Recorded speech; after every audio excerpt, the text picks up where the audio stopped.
Tom Hanks, most beloved actor. Hey, coronavirus. What's Pauly Shore up to? Yeah, what's Pauly Shore up to? What's he doing now? What's Dustin Diamond up to? He's probably writing another script for another porno. What's Tommy Wiseau doing? Yeah, hard as a diamond or something like that. Yeah, exactly.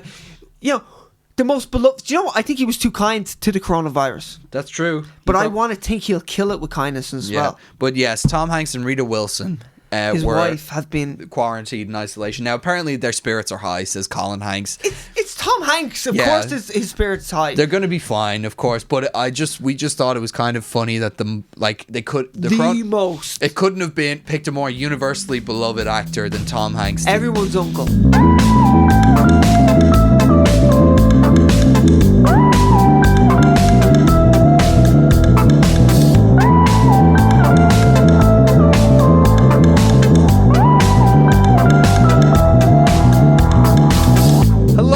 Gentlemen, and welcome to the midlife crisis episode of Straight to Series. That's right, episode 40.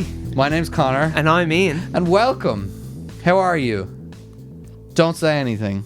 Yeah? Really? Yeah. No, to them. You can talk. Okay. Okay, cool. Yeah. Yeah? Alright, let's get into it. Nice and awkward, like turning 40. Nice and awkward, yeah, exactly, yeah. Exactly like turning 40. 40's going to be rough. Yeah, man, it's going to kick me in the ass. Yeah. I might actually start eating healthy then. Yeah, maybe. You know? One day. Like, oh my God, look at the state of yourself. You know what I think about very often nowadays is what I think about. Have I peaked earlier? Like, was there a peak in my life at some stage? 16. Because I have a lot of girls peak at like 16, 17. Yeah. I'm afraid that when I'm 40, this is what I think. I'm such a creep, right? I think, shit, right? So I'm still I'm 30 now and I'm attracted to 21-year-olds. Yeah. And I'm like, if I'm 40, I still think I'm going to be attracted to a 21-year-old. Yeah. How creepy is that? I know what you mean. Like, I'm already foreseeing that creepiness. Yeah. I'm going to be that guy in a bar going, she's attractive. Yeah. And then someone... And I've got a mortgage and kids, and she's just like, life is so precious. I'm just starting college. And all it would take is for one person to say, she could be your daughter, and then you're just like... Shut up! I was almost in there. Yeah, exactly. No, but I'm always like, man, have I peaked yet? Because I feel like I shouldn't have peaked yet. Like I'm aiming for a peak at 25. 25. That would be a nice peak in terms of looks, like that means physique. I'd be 5 years over the hill. Oh fuck. I'd like to peak. I'd like to have the peak in my future, but I have had some good years that, looking back now, I realize were good years. You know aiming what I mean? for a hot 40. Yeah, a hot 40. Like I think you could do a hot 40. You think so? If you get a bit of grey in your hair as well. I've got a bit of grey, but it's hidden. It's hidden grey, yeah. No, I think strategically hidden. I think you could get a real, like, distinguished older man look to you. Yeah, I hope so. 40. I hope so. Yeah. See, a lot of people think I'm younger. Yeah. But I have a feeling I'll hit 40 and they'll think I'm older. You know that way? Like, I'll look, like when I'm 39, they'll be like, oh, you look like 25. And I hit 40 and like, oh, you look 45. You know that way? Like, I'm afraid it's going to hit that moment where all of a sudden my fringe just jumps back. I'm like, oh shit. That's what you got to do. All I hear about in these like hairs, because I looked into it because I'd never want to go bald. This is a men's health podcast. This is the Fragile Ego podcast right now. No, I've looked into it before, and it's like you got to start taking those things to keep your hair, like taking pills and everything. Men's health before shit turns bad. Yeah. So like the second you start seeing the signs, it might already be too late. Yeah, probably, because you can't grow that shit back. No, it doesn't grow back. That's the problem. You can't. You can keep it. Medical like advances. Maybe by the time I'm 50, you're like, there's a pill, and then you just got a massive head of hair. You know. I have had discussions before about like what plastic surgery and operations I would be willing to do. Like anything to change my muscles or anything like that, I'd never do, because it looks terrible, number one, and you want to work for it. You know what I mean? I'd never get liposuction either, or any of that shit, because it just makes you. You say that now. I say that now. You say that now. I say that now. I might get my stomach banded or something. Yeah. No, but I get like stilts put in my shins. You know the way? It just increased. Like, whoa, he looks really tall lately. He shot up. Did you do something? I've just been stretching, man. And taking my vitamins. Turns out when you stretch for a while, you just get taller. That's what I did. But I started eating my greens. Yeah, but box office. So The Invisible Man. It arrived. It arrived last week, actually. It is not invisible in the box office. It's not invisible. Deja vu. Did that make the cut, Ian? There's a glitch in the Matrix. Okay. Yeah, The Invisible Man is cleaning up. Yep. It passed 100 million at the box office now. It's on 105 million. Congratulations. 7 million budget. 14 million. Sequel. There's a sequel coming. There has to be. It hasn't been announced, but... The Invisibler Man. The Invisibler. Even more invisible. He is even more invisible you than thought the first you seen him man. now? You wouldn't even feel his presence. Why wasn't Now You See Me 2 called Now You Don't? Now You See Me Too. Why was it not called Now You Don't? Oh, yeah. Now You See Me, Now You Don't. Yeah, now you don't, yeah. Yeah. I don't know. I don't really care about those movies anyway. I didn't come up with that. Dan Harmon came up with that. This Did podcast. He really does not like the Now You See Me movies. Really? Anyway, oh yeah, really hates them. I just don't care for them. I don't care for them enough to even hate them. Yeah. You know what I mean? Yeah, I know what you mean. They try and tell me Isle of Fish is drowned. I don't need that in my life. But she's supposed to be coming back for the third one. Oh, there's a third one. Yeah, well, it's been in development for a while. They were successful movies. They were. Now You See Me, Now You Don't. Meh. Okay. Yeah. What's the third one then? By the way, you know what I only realized recently because I was reading it? Alakazam or something. The third one could be called. Oh yeah, that's true. It's a kind of magic. That'd be a nice name for it. Open Sesame. You know, it's Open Says Me. Open Sesame. Open Says Me. You know what I mean? Oh, Open Sesame. Really? That's actually what that means. Open Sesame, Open Says Me. That's Yeah. actually what it means. I think so, yeah. Oh. I only saw that recently. It makes a lot of sense. Doesn't that blow your mind, though? Mind absolutely blown. Can that be a clip? Why am I so desperate for clips this I don't know. I don't know. You're hungry for clips. I'm Stop hungry it. for a clip. You make me uncomfortable. Okay, I apologize. I'm a clip whore. Yeah. Anyway, Yeah. box office. Yeah. I'm going to do a lot of editing in this. For the third time, we will attempt to talk about the box office. Yeah, so The Invisible Man is on 105 million now. It cost 7 million to make, as we were saying last week. Yeah. So it has... It's very successful. I'd say it's going to push past 150 million worldwide. Holy 7 shit. million budget. I think Universal will be happy with that. Do you think 200 million? No, I don't think. Because these horror movies are very front-loaded. They're always really front-loaded. That's true. So, but I was glad to see it pass 100 million. Yeah, me too. And I was only saying to you before we started the podcast that Fantasy Island is like so similar. Yeah. Because the film is a known commodity pretty much. Just established franchise from years ago, just like The Invisible Man. Yeah. And it was done by Blumhouse and had the Blumhouse special, micro budget, makes a lot of money kind of thing. Yeah. Except it didn't really make a lot of money. It had the exact same budget, 7 million. Really? And that has made 45 million worldwide. So it just kind of shows you how successful The Invisible Man is to make 105, and you know it's gonna make a good bit more. I think Fantasy Island, though, the TV show, and I think it's one of those things where maybe a name was thrown on this because it was a similar premise, whereas really it's original IP. You know what I mean? Yeah, like the Fantasy Island idea was someone would come to the island, they'd make a wish, their wish would come through, but they would learn a lesson, go home a better person. I don't get that impression from watching this. You know also, what I mean? the trailer looked like it was made for frat boys. Like Yeah. it was all raves and there was glow sticks, and there was a guy doing a backflip in a pool on a jet ski. Yeah. And it just looked way too modern and cool. Me where too. I was going, Whereas originally they had Knick Knack from The Golden Gun was the helper, and this time it's a beautiful woman and everything. and Michael Pena is in it. And I love Michael Pena, Me too. so I want this to be a win. But I seen the trailer and I was like, Yeah. it looks like trash. And then I think it's less than 10% on Rotten Tomatoes. Yeah, it's So- not doing very well. No. At some stage, I would like to watch Fantasy Island just to see how terrible it is. Like when a movie hits 10%, 2% area, that's when I'm like, Yeah. And I wanna see this thing. It's the same director, Jeff Wadlow. I think it's the guy who did Kick-Ass 2. And if you watch Kick-Ass 1 and then you watch Kick-Ass 2, you're like, geez, you had a lot to work with there. Yeah.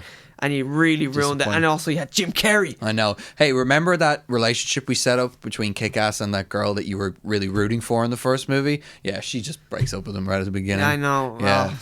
Yeah, very disappointing. It's a trash sequel. Yeah. It really is. It doesn't Everything that's great about it. It actually took, because like Kick-Ass is so in your face and blunt. Like the language is really bad. It's really gory, but it's a great story. Totally. Great characters, great character development. So it really works.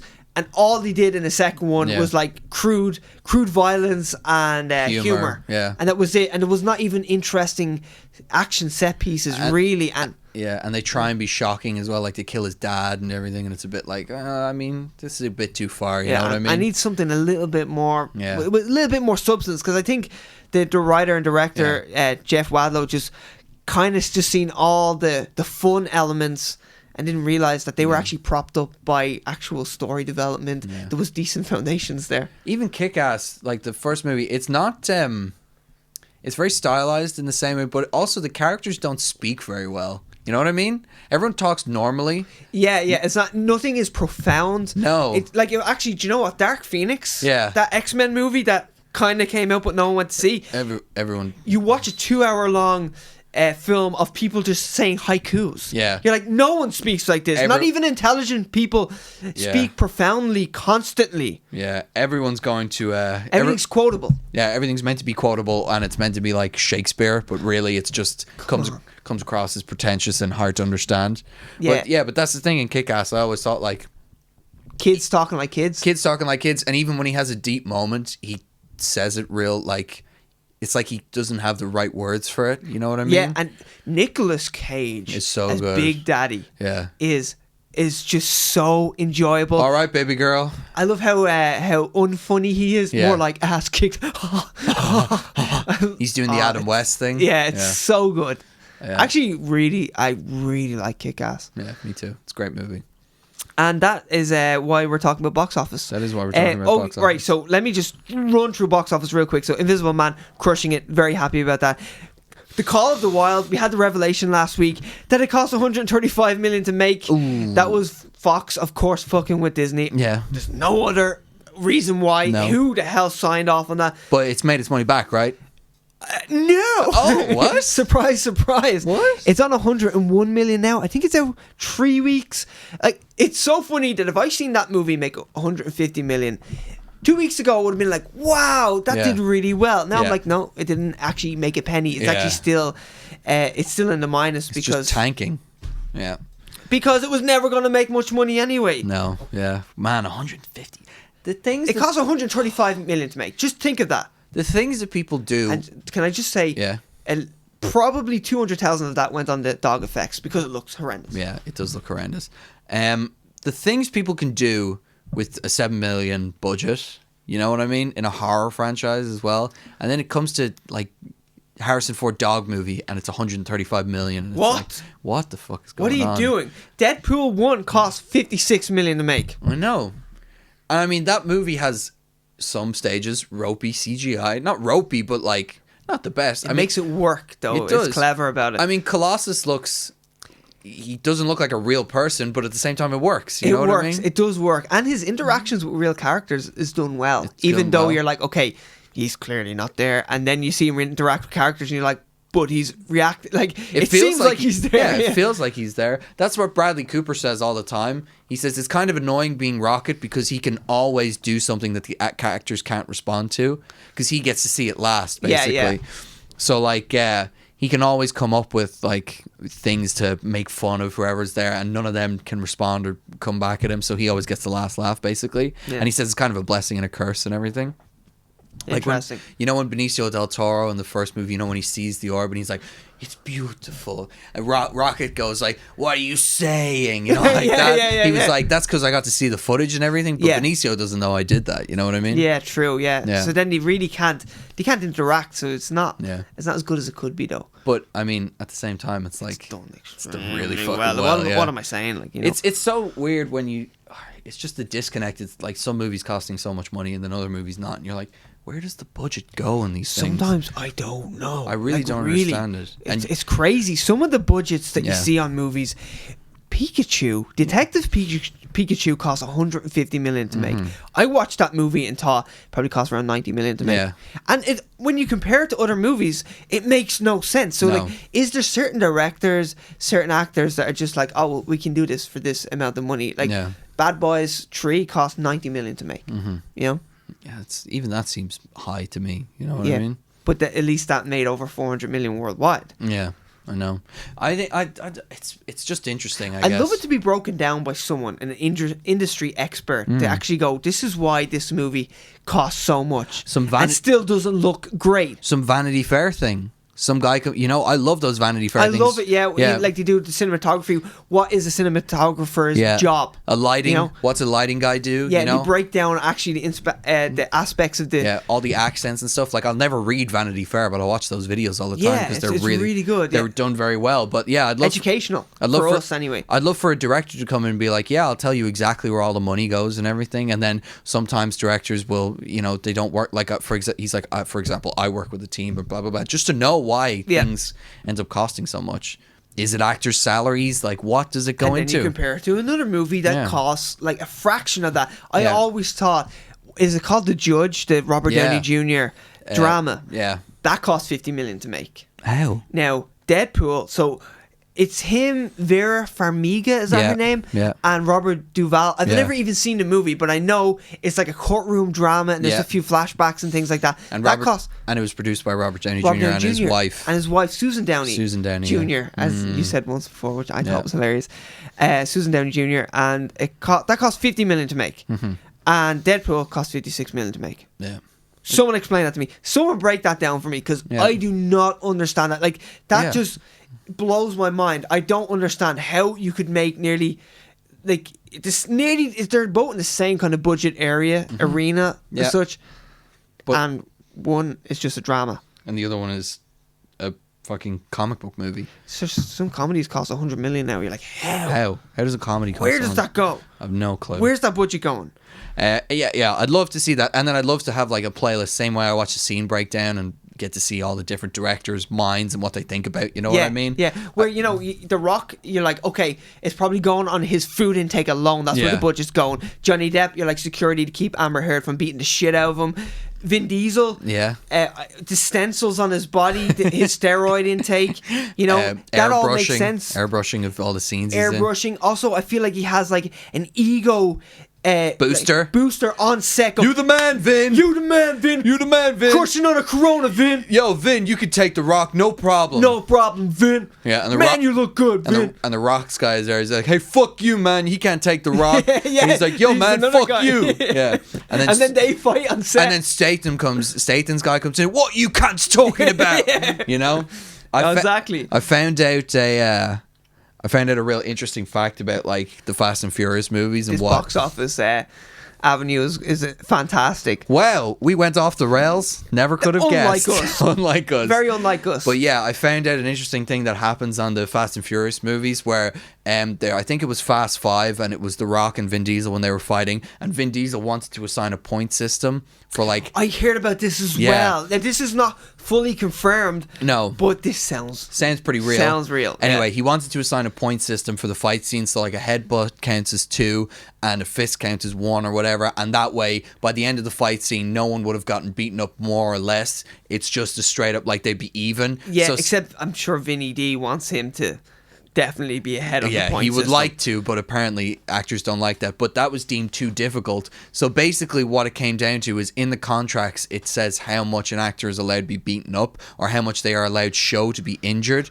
So ridiculous. So Jason Statham, Vin Diesel and The Rock are the big three in that. Yeah, for example, I don't think Hobbs and Shaw was supposed to have this, the rumor was, had a similar point system as well. Yeah, Idris Elba I'm sure was in on it as well. I would like to think he wasn't. I'd like to think. I would hope he's above it, but you know what, his career, because he's not that action star. His career isn't based on that, you know? Exactly, where Jason Statham and The Rock and Vin Diesel, that's their arena, that's their thing. You know what, Roman Reigns probably had it as well. He probably had something like that where he's like, I can't, like his manager was like, Roman can't be seen being too beaten up or whatever. Did you expect the cinema goers to go boo, fuck you, when Roman. he comes on in Hobbs and Shaw? Yeah, someone's holding up a sign saying Roman sucks. Boo. Oh my god, it's a Superman punch, but he hits him with his forearm. Yeah, makes no sense. Anyway, so this is what I've heard. So then some of it's really evident in the fight scenes, like in Fast Five when he fights The Rock. Like Vin Diesel puts him through a wall, and then The Rock puts Vin Diesel through a wall. Like if you just watch it, you'll see that nobody. It's tit for tat constantly. Yeah. There was it's like watching a tennis game, and they address it in Hobbs and Shaw. But you know when the Rock, he says, "Oh, you jumped out of a window to avoid me." You know what I mean? Yeah. And The Rock's like, "I wasn't running from the fight." There was a huge argument on set where The Rock apparently didn't like the fact that his character was jumping out of the window, seemingly getting away from a fight. Wow. But they justified it by saying he saved the girl. You know what I mean? Crazy. That is apparently a huge fight that happened on set.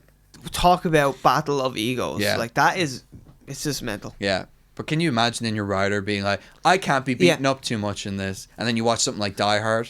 You know what I mean? I know, where like the hero gets fucked up for the entire movie and wings it constantly, and they're the more lovable characters. But then again, you look at what Die Hard became, you know, Die Hard, whatever the most recent one is. It become, yeah. You just took out a helicopter with a car. He's like, I know, I did it. He says something like that. That's not what he says. What is it? I was out of bullets. Oh, fantastic! It's fantastic. That was in the trailer. Like, that's not John McClane. Yeah. That's not the John McClane I love. Exactly. I've fallen in love with. He was John McClane from the first movie. Yeah, you know, I didn't. My driving's not so good. I don't know how that happened, man. Yeah. He's like, are you still focused on that? I'm bleeding out here. Yeah, I got so much glass in my foot right now. It's killing me. Why have you taken your shoes off, John? I can't remember how we explained it in this movie. I don't even know. Yeah. I think my foot was itchy, or Athlete's foot, or some shit like that. Some shit like that. Anyway. And that's the box office. You guys are welcome. You're welcome for all that box office info. No, we should quickly run through a few other things in the box office. Onward. Onward came out, and I don't know, it looks like it kind of had a soft opening for a Pixar movie. Yeah. It made 39 million, and I don't know how much it cost, because Pixar, it's hard to really gauge, and the estimates can be really off. But Pixar's movies lately have been very expensive. Mm-hmm. So I think Toy Story 3 and 4 were in the 200 million range. Jesus. I don't know. Yeah. But now they have been looking better and better. They look so real lately. Oh man, the trailer for that new movie Soul as well. Like that is an interesting dynamic. Like the way whatever they're doing in that movie is so new and unique. And the everything. Visual style of that is not Pixar. Remember when you would like a Pixar trailer would come out, and you'd be like, "Fuck, this is different to what they've done before." Yeah, like completely every single time. And I feel like it's been a while since they've done that. Except for I would say Toy Story 4 visually, there was a big step up, and you swear there wasn't going to be another step up. No. And then you remember the cat? Everyone in the trailer for Toy Story 4, people were like, "That looks like a photorealistic cat." Yeah.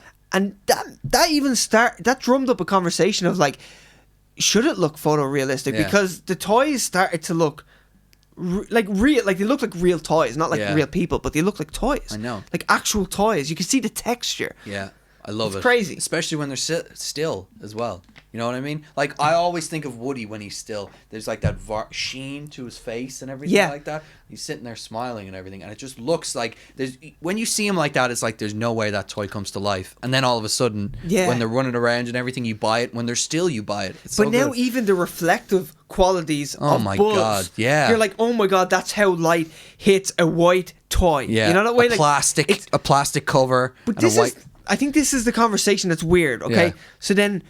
The people should still look like animated people. They shouldn't start to look like photorealistic people. That's true. And that's where I battle. Like now, I love Toy Story 4, and I see nothing wrong with the visuals at all. No. But in my head, I was kind of going, it's kind of weird how the toy looks photorealistic at times, but the people do not at all. They look like animated people, and they should look like animated people. And I wonder, because Pixar is just full of geniuses, that I'm sure they have this battle themselves where they're like trying to figure out how far can we push the people. Like we don't really want to see crow's feet. We probably don't want to. Like I'm sure they don't want to see pores on a face. I'm sure they could do it. At this point, they could do it. Yeah. I'll never forget. Like there are some even like the people characters in Pixar animation are burned into my hand. Al's toy barn, like I can picture Al, no problem. The guy who comes in and cleans him, Woody as well. But if you look at the hair, even on those people now, to like Monsters Inc. compared to Monsters University, where I think they said that there's like maybe 10 times more hair on Sully. Is that the name of Sully? Yeah, of John Goodman's character, Sully Sullivan. Yeah, Sully Sullivan. Yeah. What a name! I don't think it is. Is it? No, it's something else. He'd be a Marvel character if it was Sully Sullivan. Yeah. Yeah. But like the advances, the technological advances is scary. But I wonder at what point do they have to just stop? Yeah. As well, you know, like how realistic do you want something like that? I don't know. It's weird. It's very strange. But that was my problem with Onward when I saw the trailer. I was like, this doesn't look visually interesting and new. Whereas when I see Soul or when I saw Inside Out, I was like, man, this looks different. Yeah. And see the likes of Inside Out and Soul. People should check out the trailer. Yeah. It's so visually different. Like it's almost like it's taking steps backwards. Yeah. It looks more like an actual drawn animated movie. Yeah. And Inside Out really did that well. Yeah. Especially they had those elements where they're going deeper into the imagination of the kid, and you see like it actually gets more. It goes real backwards. Like the drawings become simpler and simpler. Yeah. And not they're not drawings, but they look like drawings. They What you become mean. The imagination, like when it was more crude and everything like that, and then you see it develop. Yeah, I don't know. It's just one of those things where Pixar takes you to a different world every time. And Onward, despite it, like from the story and everything, it is a very strange world and a very different one to appear. Visually, it didn't look very interesting to me. But you told me it was. Yeah, so we might as well just move on to reviews. Move on to reviews now, yeah. So Onward had what seems like a soft opening because Pixar's hard to gauge, but if this cost around 200 million to make, and it opened to 39 million, it's not great for Pixar. See, the problem is as well, the coronavirus is really going to affect this because I was going to say maybe its sustain power is going to be really good because Pixar is usually good at that kind of stuff, and there's not many now that like Peter Rabbit has been pushed back because of the coronavirus as well. No. Spoiler alert, fucking everything we talk about is going to be connected to the coronavirus at this point. Yeah, we've in news it's basically just going to be listing off what was pushed back and all its fun stuff we had even planned. Indefinitely, like some things don't even have release dates now. It's so strange. And all the fun things we had planned for this year that have now been cancelled or pushed back that have really dick kick after dick kick. Yeah, it's really been terrible. Crushed us. But what I was trying to make the point of is that Onward, I wonder will it still have sustained power with the coronavirus now infecting our theaters as well as everything else. That's true. I mean, more importantly, what about Bloodshot? Vin Diesel's new movie. More importantly, what about Bloodshot? Because that movie is sitting on a 19% on Rotten Tomatoes. No. It's not that bad. Is it not? It's 33. Oh, 32%. Oh, now it's saying 32% on Rotten Tomatoes. And the funny thing is, if that movie's a failure, it'll be blamed on the coronavirus. It 100% will. Now, I do think, okay, most likely it was going to fail, but it's going to fail harder. Yeah. You know the way, like it's going to fail real hard. Do you think they're going to be developing a sequel anyway? Because Vin Diesel seems to make sequels no matter what. Well, Vin Diesel thinks that Bloodshot is going to kick off the Valiant movie universe, and it's just not going to happen. He's working on a Riddick sequel. I know. The last one made barely any money. He's working on a Triple X 4. He's working on a Last Witch Hunter 2. That blew my mind. That was a bona fide. Like I mean, okay. So by the time that came out, I was fully into box office because I do get a bit like Rain Man when I get into box office. I'm like, I embrace the figures. Totally. And that film failed so hard. Yeah. That film, before it even came out, they were talking, I think it was a Lionsgate movie. Yeah. And they were talking, like Vin Diesel was in interviews saying, oh, we're already developing the sequel. I even remember, this is because I got kicks out of this. This warmed my heart. Vin Diesel was saying we're already talking about dates, and he was like, I think in February, you know, we're already talking about like production schedule, and we might go into the sequel in February. And oh man, it failed so hard. Bunch of years later, and Vin Diesel's like, yeah, we're actively developing a sequel. I feel like someone came up to Vin and like he was like, okay, well, we're still doing the sequel, and then someone had to come right into his ear and go, failed! It failed, Vin! But then his ego booster on the side goes, that guy's psychotic! Yo, don't Vin, listen to him, Vin! That guy's whack! Hit him upside the mouth! Here's another Corona, Vin! Yeah. He's like, man, Vin, you could do anything. Yeah, exactly. Yeah. He was like, okay, all I heard was sequel. Yeah, no. The guy's failure, like, it Vin. Failed. Some guy's being dragged out, and he's like, it was a failure, Vin. People lost jobs because of this movie, Vin. It was a failure. And then he's being chloroformed or anything. I imagine it's like, you know the beginning of Pineapple Express? You know when Bill Hader's like, he's like, and he's doing all that, and they're like, okay, purge the operation, and they go in and shoot him in the head. Like, that's what Vin Diesel was like. Anyway, Bloodshot's going to be a failure, but I started reading the Valiant comic stuff and everything like that. It was good stuff. It's been really good so far. I'm thoroughly enjoying it. It looks really cool from all the pictures I've watched. I've seen of not the movie, but the actual comic book. It looks cool. It looks bloody. Yeah, it is. It looks R-rated. It's an R-rated movie that they didn't do R-rated, which is stupid. Yeah, and it just looks like a man that's suffering from heartburn. Yeah, it's, as you pointed out, it's a Gaviscon ad. Yeah. Shout out to Gaviscon sponsors. I'll take anything. Yeah, we'll take anything. I'll drink it. Oh my God, I will talk about heartburn for an hour and a half. The amount of Monster we consume doing this podcast, we'll probably need Gaviscon at some point. You mean undisclosed energy drink? I mean undisclosed energy drink. Unless you sponsor us. Unless you sponsor us, in which case we'll talk about it. Give us those dollar bills. Dollar bills, y'all. No, but like it's an R-rated concept in a PG-13 movie. But then again, the only people who is it PG-13? I don't fucking know. He gets shot in the face in the trailer, so that's why I'm thinking it could be R-rated. But it's not bloody shot in the face. It's nanite shot in the face. Oh, it's still pretty what shot in the face. He looks like Terminator Genesis John Connor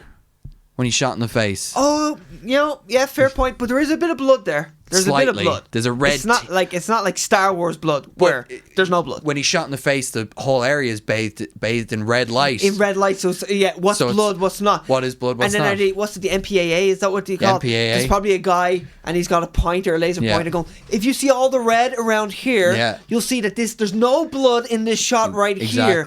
If you look at this woman's bust right here, there's no nipple. No nipple whatsoever. Shown. PG-13, please. Yeah, you get one fuck. That's it. One fuck. Yeah, exactly. Yeah. So, but I will say a shout out to the Valiant comic book universe. It started in 2012, and they don't release a lot of things. So, if you wanted to read the entirety of a comic book universe, it would be very easy to be completely up to date in it. You know what I mean? You could consume it all. You could consume it all, but it's not like Marvel where it's like you can go back to 1960, read every issue up until that point. I mean, you don't have. There's not enough time in the world. Not enough time in the world with the amount of publications, amount of characters, and all going at the moment. But Valiant are pretty good, and like it started in 2012, 8 years ago. Miller World's kind of similar, isn't it? Yeah, exactly. Like we were talking about Kick-Ass, Kick-Ass, like he's got very small kind of. Yeah. It's not that much stuff he's actually made. But it's Mark Miller. I'm talking about. Yeah, Mark.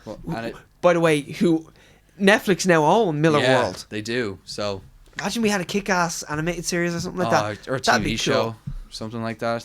Get Donald Glover to write it. Because remember he was writing the Deadpool animated series that didn't happen. That'd be awesome.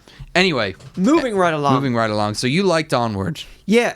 Onward, man, they got me again. Yeah. Alright, so if you look at Onward, you're like, it's the Pixar special. It literally is. Nice. Monsters just coursing through my veins right now. My brain is just on fire. Yeah. But anyway, Onward is literally the same thing that Pixar do all the time. And I thought after watching the trailer, I was like, they're not getting me this time.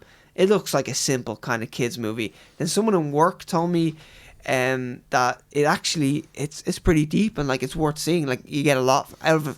Being an adult, you actually get more out of it than a child would. And I went to see it. And man, it literally is. It's the same thing. The packaging. It's just this child-friendly packaging. It's all colors. It's all wacky, goofy. Literally, the whole thing is. It's like these. What do you say? Fantasy kind of creatures that mythical creatures that now live in the modern world. So you'll see a minotaur, but he's got a mobile phone. That's it. And you go, oh, that's silly. The packaging's silly. It's quirky. It's goofy. But inside, man, it's deep, it's poignant, it's moving. There's so much emotional weight to it. I nearly cried at the end. I was like, motherfucker. There's a pair of legs just walking around, like, because it's about two brothers. I think you'll get more out of it than I would. I really want to go see it. You got brothers. I really want to go see it, and I hopefully I'll find time to bring the two of them to it. But it's like fucking coronavirus. Got me scared to go to the cinema. Yeah, you know what I mean? No, it's affecting everything. And it's not because I think I'm going to get infected by anything else. But you'd be responsible. Imagine you brought your brothers back. I know. And then you start coughing. What's your parents going to be like? Did your brothers? Did you get them infected? Yeah, but I just think of all the stupid people who would be like, I think I'll go to the cinema right now. You know what I mean? I sneezed in the cinema. Yeah. And I swear to God, everyone looked at me. And I was like, oh shit, you can't sneeze in public. Yeah, well. No, I didn't it's not as if I sneezed into my hand and threw it at people. Yeah. I didn't weaponize it. I just kind of sneezed into my hand and I got a tissue and I wiped it down. And then I just felt all their eyes burning through my skull. I was sneezing, like, oh, Jesus. Sneezing isn't a sign of the coronavirus, by the way. It's coughing. I know, but it's just general sickness. People, and like, he's infected. He's infected. Call him. He's been called. It's like when someone comes back with a mark on their arm in a zombie apocalypse. Did they bite you? Did they bite you? Were you bitten? No. I scraped it on the ground. And then all of a sudden their head explodes and someone's like, can't take a chance. Can't take a chance. Yeah. This little young boy. Yeah. And then it's like, oh my God. I've got my life in front of me. I got so many ambitions. Once this apocalypse is over, I'm going to be a singer. Damn, you're dead. Put him down. Anyway, Onward is beautiful in a blip thing.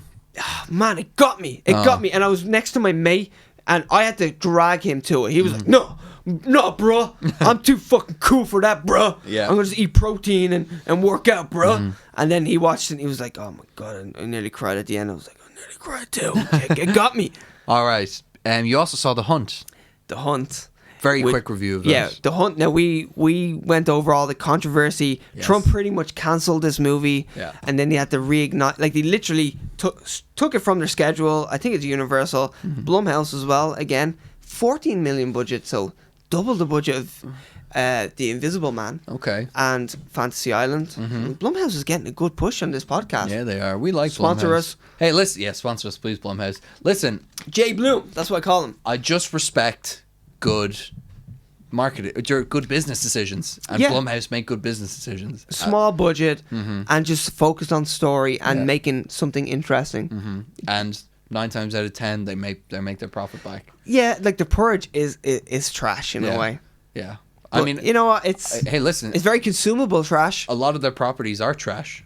But like they put out a lot of trash, but when they put out good stuff, it does really fucking well. Like Get Out and Us. Yeah, and when they put out bad stuff, it still makes a profit. Yeah, exactly. I know. So it's just good marketing, or not good marketing, good business. Yeah, good business. Exactly. Yeah. And good at business. Yeah. Excuse me. The Hunt is it's okay. It's. All the controversy is unwarranted. It really is. It's so stupid. Like, the actual movie is written so poorly that the controversy is unwarranted. It's not good at it. Like, the social commentary is nonsense. It might as well be cartoon characters. Right. So the way I explained it to you when I went to see it was like, it's it's left versus right. It literally is. It's poor people versus rich people, and the rich is super woke, and the poor people are super poor white trash. I own 7 guns, man, and it's there are caricatures of both sides. There's too far left and too far right that it's so goofy and cartoony that it's not poignant. Like, I know, like, the writer Damon Lindelof, and there's another writer as well that I don't know. I just know his name because he's kind of famous. He did Prometheus, he did Watchmen, and all like that. It's so not poignant because it's too goofy. It's too far left and too far right. Like, it really is. But I must say, the action and the humor is really good. Yeah. The script, when it's not trying to be clever, is just funny. And I think Betty Giplin, I want to get her name right because this is her performance. Tour de force. It literally it carries the entire movie. Oh shit!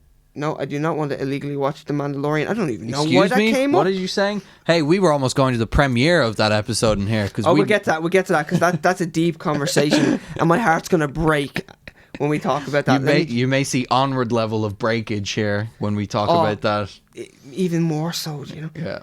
I just want to get her name right because she deserves a shout out. She does. She's from Glow. She's the second lead. I want to say the co-lead in Glow. Second on the call sheet, they would say. Second on the call sheet. She's Liberty Bell. Liberty Bell. Betty Gilpin.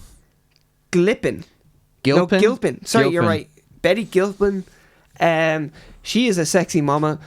She's beautiful. She is beautiful. My God, she is great in this. She is so good. Honestly, she carries the entire movie. Her creative decisions. She is so funny.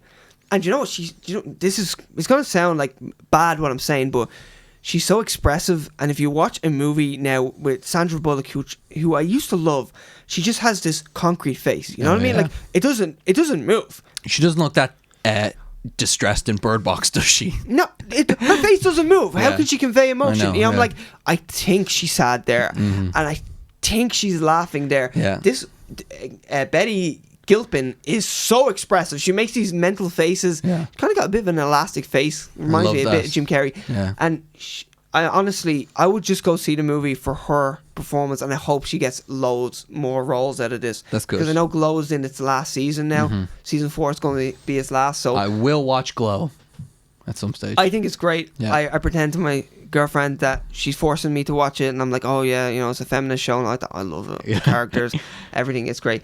Honestly, though, Betty Gilpin, awesome, but The Hunt itself, this is how I would actually put it, is that if I was gonna pick one thing, either the social commentary or a wacky action thriller, I would go action thriller, because that's where the strength lies with the writing team and the director. Okay. Like, and I've read loads of reviews that are getting really deep into it and saying, "Oh man, it doesn't speak to either side. It's a view from no point. You know, the point of view is from nowhere, because it doesn't really go into either side, and it's just too silly." Yeah.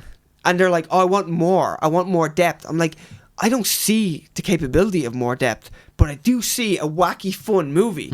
So I'm like, fuck it. It should just be poor people versus rich people, and not get into politics and all like that. Yeah. Or at least, you know, get into politics, but not even tongue in cheek, but satire. You know what I mean? Go for full on satire. But it is trying to be satirical at times. Oh, really? But it just doesn't. I don't think it works at all. And I do think, honestly, all that controversy is unwarranted. I see. But at the same time, what they're trying to say is kind of controversial. Yeah. And the most important thing, how's Glenn Howerton's performance? Glenn Howerton is literally, he's Dennis with loads of money. Excellent. And I love it. He's a bit too woke, but oh man, he wears a polo neck. He just reminds me of I don't know, Ted Bundy when he wears a polo neck. I'm like, oh yeah. Doesn't it just make you smile when you see someone from Always Sunny on screen? Always. Have you ever seen Vacation? The reboot of Vacation? Yeah.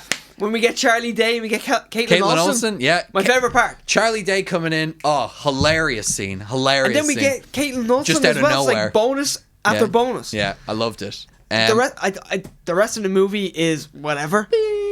Yeah, completely. It's just tastes like water. Tastes like water. Charlie Day. And then I'm drinking Monster all of a sudden, and I'm back to water. And I'm back to water. Yeah. Let's talk about Timothy Dalton, The Living Daylights, and A License to Kill. Timmy D, the second shortest run on a Bond. 2 movies. I kind of like him. Yeah, I like him too. He's a bit of a bruiser. He's not particularly charming, I would say. I wouldn't say so, but No. he doesn't need to be, because he's fucking beating the shit out of people. He says everything with emphasis. And You want a knuckle sandwich? And he has that Welsh lilt to him. He's not that good looking. Just gonna say it. He's good looking. Roger Moore's a beautiful man. Sean Connery is a handsome man. George Lazenby, another beautiful man. A beautiful man. Timothy Dalton, he's fine, you know. But it kind of feeds into his more bruiser, blunt force action type character. Whenever he talks, he's down here like this, and his Welsh accent sinks through, and he's doing things with emphasis. Even when he's not pointing, he's pointing with his words. Yeah, he is. He loads a gun when he's talking, you know. We need to get to the chopper, you know. But you know what? He doesn't sexually assault a single woman. No, he's very respectful of women in this. He really is. And women are throwing themselves at him. Oh, this is the first time we have a new Moneypenny in this. Yeah, and honestly, I think she looks like a retired cheerleader. I miss the old one, I gotta say. Lois Maxwell is just so regal. Yeah. There's something about her. She's like, oh, James, but you're not going to do that to me because I'm a nice lady. Yeah. This one is like, give me some vitamin D. Yeah. It's kind of like the dynamic has gone from you know, we're flirting, but we have immense respect for each other. And I don't even know if Bond could totally bed Moneypenny. There's this weird thing where you're like, you know what though? If you tried to full on have sex with her, I don't know if she would. I don't know. I think she'd be like, she could be married, I think she could be like, I have a husband at home, or she could have a wife at home. You know what I mean? She could. She might give him a handy. She might give him a handy under the desk. Maybe. I think a respectful handy. They're just very good friends. Like, they're good friends who flirt with each other. And she definitely has clean hands. Definitely. Lovely clean hands. Lovely clean Corona-free hands. Where this retired cheerleader is, corona-free hands. Corona-free hands. You might get a coronavirus off this cheerleader, you know? I feel like... We're giving this woman a hard time. Yeah, she's got like 5 minutes of screen time. All I was trying to say, basically, is we're hateful people. I know we are. It's just noticeable that the relationship between Moneypenny and Bond has gone from a respectful kind of friendly thing to... That is flirty, to one really wants to fuck you and the other one's kind of like... Yeah, I know. Yeah, exactly. He gives her a pat at one stage, and he just kind of pushes her out of his way and everything. Yeah. And I miss M. I miss the original M. I do miss M. We've never really addressed it since the time where we were saying like we hope they acknowledge. Say he's on vacation or whatever. But no, they never do. Yeah, so of course we were saying that the original actor passed away. Yeah. And he was sick. It was cancer. So I assume when he first said that he was on vacation, they thought, you know what, he might get over this illness and come back, and then it ended up being critical. Yeah, and he died, sadly. And they never addressed it. They didn't bring in. They didn't actually say, well, this is the new M. No. As such, where when Judi Dench comes in, passes away in the movie. Oh yeah. Her M passes away. Then we get Ray Fiennes. Yeah. But at least we know. Yeah. He's a new M. Yeah. It's funny because the history of Bond, like they're pretty staunch in that. Even in Timothy Dalton, they acknowledge this is the same Bond since the very beginning. And he has a deceased wife. I love whenever they mention that, because I'm like, hey, George Lazenby's Bond does exist. It matters, because the more I think about that movie, the more I like it. You know what I mean? I really think he got a hard time. Yeah, me too. I think honestly, it was just timing. Yeah. It was the first time we really got a different Bond, and there was a knee-jerk reaction. Audiences were just like, well, no, Sean Connery's Bond. Yeah. But then after that, see, it's funny because I think it's like the audience shot themselves in the foot. And I understand it. If I was in that position at the time, I bet I'd be like, wait, hold on. Yeah. You know, like, that's not how it goes. Totally. Sean Connery's Bond. Yeah. But then you get Bond coming back in Diamonds Are Forever. Sean Connery's bloated. He doesn't give a crap. Yeah. He's eating burgers and tacos. Yeah. And he's just like, he just phones it in. His hairline is just creeping. Yeah. He clearly doesn't want to be there. And then I feel like audiences are like, shit, you know, George Lazenby would have given us he would have been present. But George Lazenby was a first time actor, kind of. He was Australian. He was a new kind of commodity and everything. Whereas they tried a lot of new stuff on that film as well. Even the whole action direction of it was different, very different. And Roger Moore played the Saint, which was an on screen character who was basically James Bond, a spy. Yeah. So, you know, it was a much easier transition. But Timothy Dalton, again, he had a hard time of it. And you know, it's nice to move away from the campiness of Roger Moore and I think it was time. Yeah, it was nice to get a more violent movie and a bit more kind of real movie, I would say. Instead of a judo chop, you're getting shot in the face. Yeah, exactly. Which was nice, but I will say his first outing, The Living Daylights, is not a particularly strong outing for a Bond, for a new Bond. Like, not very good at all. Now, I read the critics really responded negatively to how the action was portrayed. Like, there was a lot more violence in it. I was saying to you, after seven movies of goofy, campy Roger Moore, which I did enjoy, totally. But after 7 movies, I was over the goofy, campy Bond. I wanted something different. Can I just say, I have a newfound respect for Roger Moore as Bond. Like, I never thought I would. And if people are slagging off Roger Moore, I would actually probably fight in his corner and say, well, actually, you know what? These are, like, there are some good qualities to it. There really are. Yeah. And he really, what's interesting is he doesn't emulate Sean Connery. No. And yet it really works. It works. And you know, I would never have thought that when we going into this. I was like, Roger Moore, this is going to be a slog. You know what I mean? And by the end, you're right. It's 7 movies. It is 7 movies. There's a lot of movies to it, but at the same time, I would happily defend Roger Moore as James Bond. Me too. Now, 100%. I really would. And which I would never have done before. Well, see, I never fully investigated his run of Bond. I never watched him consecutively like that. I don't think I've ever really fully consumed those movies until now. No, me neither. And it's been nice. And I still haven't. Full disclosure, I still have not fully watched what I was supposed to. I watched The Living Daylights way too late, and I didn't like the movie really that much, so it put me in a bad mood, and I didn't want to watch A License to Kill. But we watched a little bit beforehand, and it seems like a much better movie already. See, the problem with The Living Daylights is the start is pretty strong, it's decent, and then it just falls into that Bond trap of like convoluted plot. Mm-hmm. You're like, this doesn't make it more interesting. Why is the character doing this? Why is the evil guy doing that? Yeah. What does this really have to do with Bond taking this character down? So what I say, I would think for The Living Daylights, I was pretty much on board, kind of, right up until he faked the guy's death, where he assassinated him, you know? And I was like, okay, cool. So he's going to draw him out with the assassination. Yeah. That's how it's going to be. And then for some reason, we're in Afghanistan, and there's a jewelry heist going on. When it really falls apart then. Because it's all about, like, a bad guy trying to buy weapons, and I think they're starting a war, is it? Yeah. And then all of a sudden, we're watching drugs being sold, and jewelry, what is it, like a diamond heist? I don't know what is going on. I didn't. 9 times out of 10, if there's a Bond movie and I don't understand, I Wikipedia to look at the plot. Me too. I didn't with this one because I don't fucking care what the plot is. I wasn't 100% sure. I was picking up that he was definitely on the bad side and he just faked. Very confused. Because see.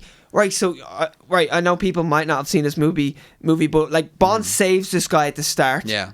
And from Russia, is it the wants to kill him? Is he a Russian defector? He wants to be a defector. Turns out he doesn't want to be a defector, or he does want to be a defector because he's on a secret mission from Russia. But that might be a lie as well. But the problem that I find is, in the end, he is a bad guy. Yeah. So he did fake his Russian defection or whatever. Yeah. But at the same time, he gives them some good information. Like, he gives MI6 the information about I don't know what it's said in like Russian or whatever, about them killing all the agents. But that's fake information. Is it fake information? Yes. Because they are... Oh, yeah. Yes, it is fake information. See, I'm still having revelations about this. You see, that's the thing. I was following that they all the way. They did kill agents, but it was only as a misdirect, wasn't it? They killed agents. So MI6 will focus on that. It was the arms dealer who killed the agents. Yeah. He was like, yeah, I made sure those agents were dead. We're going to blame it on Russia, start a new war, whatever the fuck. This is how dense and weird the plot is. But it's unnecessary. This is an hour, 2 hours and 10 minutes long. 2 hours, it could be an hour and 50 minutes. Yeah. Easily, this film could be. When I don't enjoy a Bond film, you pointed out perfectly. You're like, shave 20 minutes off this movie. It is a much better movie, much tighter movie, much better.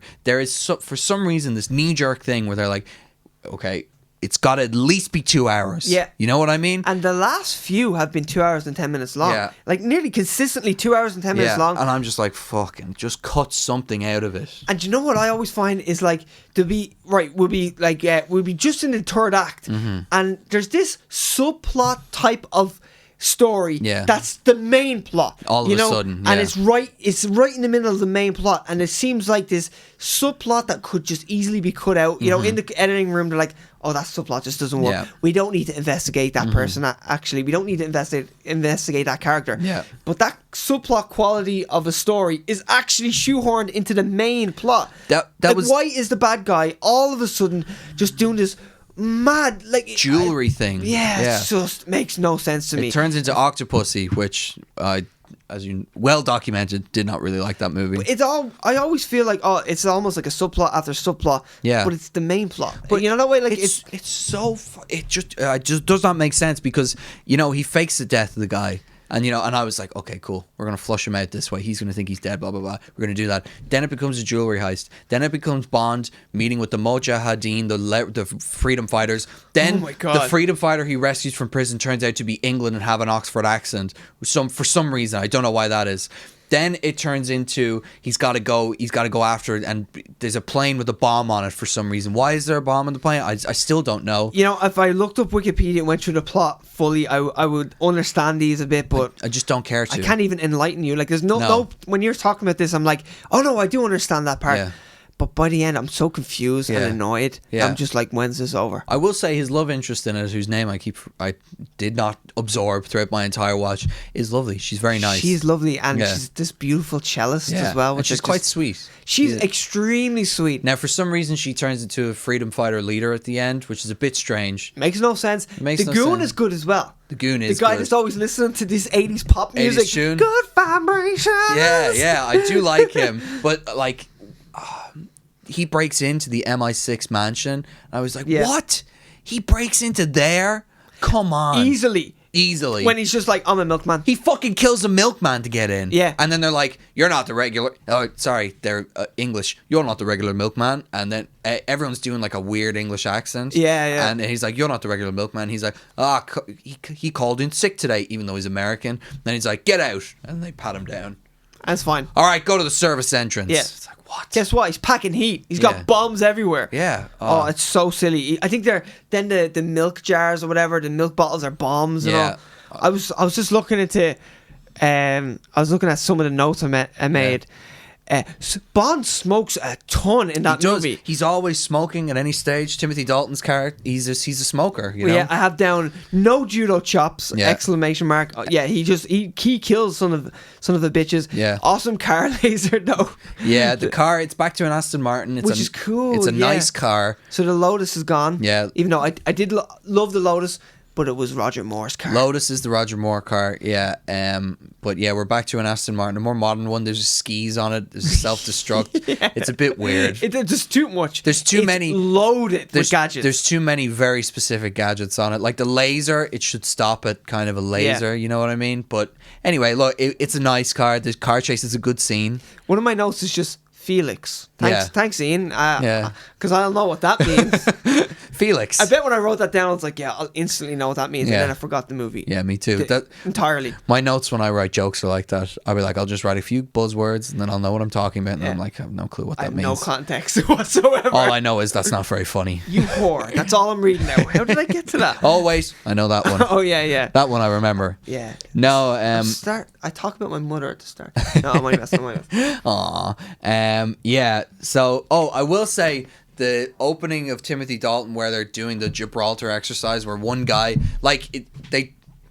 it's kind of a bit strange because I think they do too many fake outs, you know, where they have the people being killed by paintballs, but then it turns out they're not being killed by paintballs, but then it turns out it's all a staged operation. Like, it's one too many twists and turns at the beginning. I know. It collapses. Eventually collapses. You're kind of like, I'm not really following this. You're building this on matchsticks. Like. Yeah, exactly. And I did think it was a cool scene where it's like, these people are being dropped in, we don't know who they are, and then finally it's Bond revealed. Yeah. But I was thinking if it was done today, or if I was doing it, I would have famous actors do it. And that would be great to take out, like, there's Michael Caine coming down. Yeah. Is he the new Bond? Even though I know everyone's going to know it's Timothy Dalton.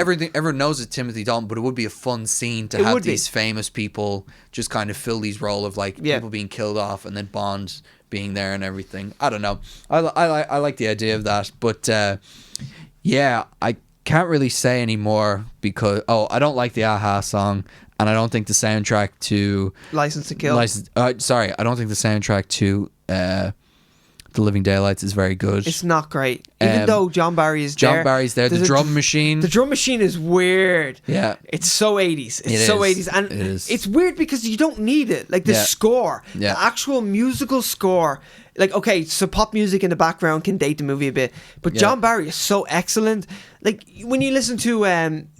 say Indiana Jones, the score doesn't have things from like the 80s. You know what I mean? Yeah. It's just an orchestra, and it's timeless. It's absolutely timeless, and that's the way any Bond movie should be, in my opinion. Really? It should be timeless. Yeah. Okay, you're gonna have little soundtrack bits here and there, like different bits of music, like the goons listening to all these 80s songs and all I like that. the song they end on. That's a nice song when he meets her in the thing. I like the wolf whistle gadget. I feel like I'm still watching that movie, to be honest with you. Me too. I like the wolf whistle gadget. That's cool. The gadgets in it are pretty cool. I do. Yeah, there is a few. I just want to say, right, so let's just move on to License to Kill because we're taking ages. I just have one more thing to say about The Living Daylights. No, that's fine. And I've forgotten it. You didn't like it.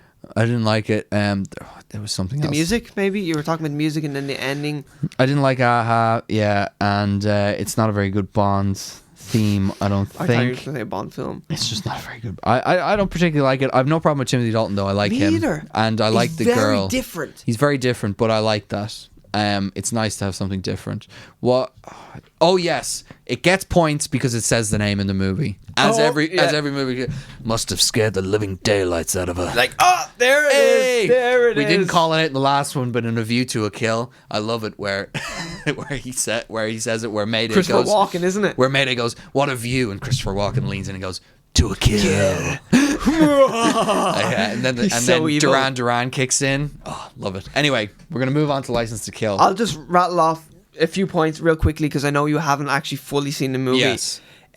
Benicio del Toro is in it. He looks beautiful. He's a beautiful young man with a silver tooth. And he pops. He does pop. You're like, there's a star in the making. Yeah. He really... His first line is such a weird delivery. You're like, okay. That guy pops. He's there. Yeah. I think, right, so Felix Leiter is in it and his wife gets murdered and Felix gets eaten by a shark but survives because can't kill him. I don't know why. And Benicio del Toro goes, your wife, I took her on a honeymoon. And you're like, who delivers a line like that? And it was a guy who's going to have a future in cinematic history. A guy who's going to do the collector and go like that, you know. So I have one or two things. The wedding opening is fun. Yeah, it's Felix Leiter's wedding. They hire like a guy in his late 50s and he's married his hot late 30s, early 40s. Yeah. A blonde woman who looks way out of his league and clearly loves Bond as well. Oh, she wants a taste of Bond, and Bond looks like he wants a taste of her. I'm convinced that at one point, like, something happened between the two. I think Felix Leiter is going to be the guy jacking off in the corner. Yeah, and he's into it while Bond takes her to Pleasure Town. He does. Yeah, you know what I mean. He shows her a good time, and it's gonna find its way to YouPorn at some point. At some stage, yeah. And we will get to see it hopefully one day. One day, yeah. We will say. You were saying you love when they address On Her Majesty's Secret Service. They address it in this. He's at a wedding and she's like, hey, you know who gets the next garment gets... And he's like... This is Felix's just wedded wife. She throws him I don't know what it's... Garter. The garter. The garter. I think it's called the garter. She throws him the garter and he's like, no, it's not. It's not a thing. Yeah, he looks very unhappy. And I was like, Bond is going to clean up at this wedding. He's going to be fucking every bridesmaid. But weddings are a sore subject for him. Yeah, and I actually, you know what? I really appreciated it. Every time I hear of his dead wife, I'm like, George Lazenby's Bond exists. Yeah. And I'm happy. I celebrate it every time. By the way, the Bond girls in License to Kill, beautiful. Oh, bellissimo. Yeah, and the villain is really good, actually. The villain is great, and I can't remember his name, but he's one of the many Johnsons in Die Hard. Yes, yeah, he's one of the FBI Johnsons, the one who gets blown up in the helicopter. Yes, that's it. Yes, he's the leader, the main one. Main guy, and he's really good. And you were saying he had a lot of input into his character. Yeah, which is great. Like, it's all about loyalty and respect over money. Yeah. So, like, that's what he feeds on, just loyalty. Yeah. And I like that. And, like, people are, if you disrespect the guy, you're going to hear about it. Yeah. Also, here's one thing that I enjoyed and you did not see. At one point, a man inflates and explodes into a ball of guts, and I just thought back to Live and Let Die when a character turns into this balloon. It just inflates and it literally bursts like a balloon. They use a balloon bursting effect, and it's just air. There's no blood, there's no guts. The man has no intestines, he has no organs. I don't know how that works, and it's so Roger Moore. It's so silly. And in this, the guy just splatters into soup, blood soup, and I'm like, that's it. That's Timothy Dalton. That's Timmy D all over. Thank you, License to Kill. So I did enjoy that. Felix being eaten by sharks. He should have died. How things have changed. Guy explodes, blood everywhere. That's what my note is. Nice. I did see the scene where Felix dies and Bond finds him, and I genuinely thought when I watched it, I was like, have the guts to kill him, please. Yeah. Like, in fairness, it is an 80s movies trope, you know. Best friend gets killed, guy goes rogue. Best friend at wedding, especially, gets killed. And by the way, that plot is actually fantastic because Bond is just out for pure vengeance through this whole movie. Like, you know, Bond is a bloodthirsty killer, but he actually gets to be one in this one. And MI6 are against him. Like, license revoked. Doesn't he get to punch M in the face? I think so, or he kicks him. That's not my M, I should say. Not my M. I like it. Yeah. No, he gets to punch this poser who's... This poser, yeah, exactly. I feel bad, but you know what I mean. Yeah, totally. He gets to punch M in the face, like he's gone rogue for his friend. And his license to kill is literally revoked. Yeah. And originally it was going to be called license revoked. Yeah. But Americans could not discern that from your driving license being revoked. Why can't Bond drive anymore? Why is he? Because in the trailer he's driving a truck. Yeah, so can't he drive anymore? Bond, why do we care about his license being revoked? Whereas the second I hear that title, I go, oh man, his license to kill was taken off him? No way. So they had to call it License to Kill. License to Kill is so cool. It's a great name. It is though. And I love when any law enforcement comes to him, he goes, James Bond, License to Kill, as if to say, these bodies on the floor. I've murdered many people. I've murdered many. I'm going to murder many more. I've seen many pigs eat many men. I've murdered many people. These bodies on the floor. This is like a minutia of the amount of people I've killed, okay? So this is just the tip, man. This is just a tip. Honestly, you're barely seeing anything. Yeah. So look, don't give me any hassle over this. Do you need to know numbers? I've got numbers. I've got numbers, baby. And then I'll give you my bedding numbers as well. Oh, he doesn't have a mind to keep count of that. No, Come on. He doesn't. That's true. But he probably does actually count. He has a mind. He has a mind like a steel trap. Let's be honest. Yeah. Excuse me. Oh, I wanted to say the truck chase at the end is so good. One of my favorite car/truck chases of the whole movie. It put Connor to sleep. I was enjoying it, but I was very tired at the same time. Because I tried to show him it before the podcast. Yeah. We had just done a full day of work because Yeah. we worked together as well. Yeah. And I was like, I was so relaxed and I was probably enjoying myself and I just started. I seen your head. Your head it did literally did that. the drop. And the thing is, I'd open my eyes and go, man, that's really cool. Yeah. Yeah. Bond knows how to drive an 18-wheeler. Yeah. If he wasn't an agent, he'd be a truck driver, and he'd be a mighty fine truck driver at that. Indeed, yes. And there's a cool helicopter pilot. She's lovely. She is lovely. And She's she one kicks of the some Bond ass. girls, and Yeah. she really kicks some ass. It just shows, you know, it's getting a bit more modern. True. Like, he doesn't just bed her; she actually kicks ass, and Yeah. she's not like. She helps him. Actually, it's a pity you didn't get to watch that movie because she helps him in numerous stages during the love it. movie. And I was like, oh, look, she's actually helping him. Mm-hmm. You know, the way usually in a Bond movie, the girl is like, I'll help you. And then she screws up and Bond still has to save her. They say in a rom-com, if you want to judge the quality of the female characters, do they talk about their relationships or the person they are interested in the film? That's how you judge them. Or pregnancy or something pre- like that. yeah, you know, like exactly. they're either a mother or a love interest. Do That's they it. talk about something other than women's issues, basically? You're either young enough to be the love interest or old enough to be a mother. Or exactly. wife, maybe. And the wife's getting in the way. Yeah, yeah. So that's how you judge the quality of these characters. And Bond is slowly but surely moving away from the fact, like, these people, the women in Bond, are normally there to deliver exposition and kind of be a part of the plot. And it just shows you how much of an anchor a wife is. He was married for like a minute, and then she's dead. Yeah, exactly. Right after he fucked those two women. Out of like 17 movies so far. Yeah. Look, I think it's obvious, even from the small bit I've seen in ranking the Timothy Dalton ones, License to Kill, Living Daylights. Yeah, easily, honestly. And also, Timothy Dalton was supposed to return for a third movie. Sadly. So in 1989, they did License to Kill, which was the second one. Yeah. And 1991, it was scheduled for his third movie. Fuck. And it was in pre-production, and then a shit ton of lawsuits happened. And MGM was in a legal battle with this guy and that guy. And it's very convoluted. I looked into it, and it's quite complicated. But in other words, like, they were kind of stuck in development hell. And it was lawsuit after lawsuit. And then eventually, when it came back into production, where they were like, okay, we got everything sorted, it's back on track.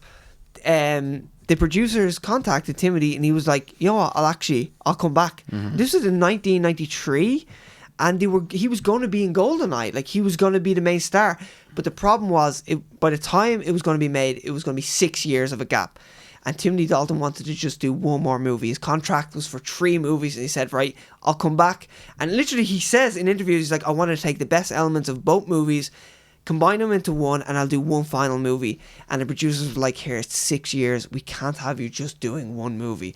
We need you to do more than that. And he was like, right, you know what, I understand that. I'm out. Okay. So it actually was kind of cool. They actually wanted him to come back. Yeah, that's and good. I liked even his thought process was like, you know what, I don't want to commit to more than one movie. Yeah. So you guys, you're better off. It's been 6 years. Yeah. You know, move on. We are very excited For GoldenEye. for GoldenEye. Now it's going to quickly become a labor. Yeah, very quickly. Pierce Brosnan, I imagine. it just takes a steep dip. All of a sudden, The quality, I mean. all of a sudden, my memories of James Bond are They're fully formed they're things. like fully formed. Like I know what happens in GoldenEye, start to finish. You know what I mean? I'm thoroughly looking forward to it. Me too, and only because now that we're at Pierce Brosnan, I know we're only one away from Daniel Craig. I know, and we're moving quicker now because there was 2 movies for Timothy Dalton. We only have 4 for Pierce Brosnan. Yeah. We're getting close to Daniel Craig, and I cannot wait to watch Casino Royale. Me too. I'm super hyped. for it. GoldenEye, I'm very hyped for. So hyped. So hyped as well. Honestly, I can't wait because it's still been many years since I watched it. Me too. But yeah, we're getting there. It's been a labor of love, I have to say. It really has. I'm enjoying it more and more as we go. Yeah, it's an education in cinematic history. Yeah. It really is. And I've been enjoying it, even though there has been struggles. Yeah. Even the bad ones, like For Your Eyes Only and The Living Daylights and like that, I love that I watched it. Me too. I like to say that, I've seen all of them. I'm gonna be happy when I say, I've seen them all. And consecutively as well. Like, we literally did it the way it was supposed to be watched. Yeah, love it. So we are going to watch GoldenEye. Yes. Well, we do too. We do too, yeah. We do too. GoldenEye, and the next one is World Is Not Enough. Sure. It's one of them. Yeah. It could be The World's Not Enough. Will I get it up? Yeah, go on. Get it up, because I'm not sure. I'm not sure either. I'm willing to...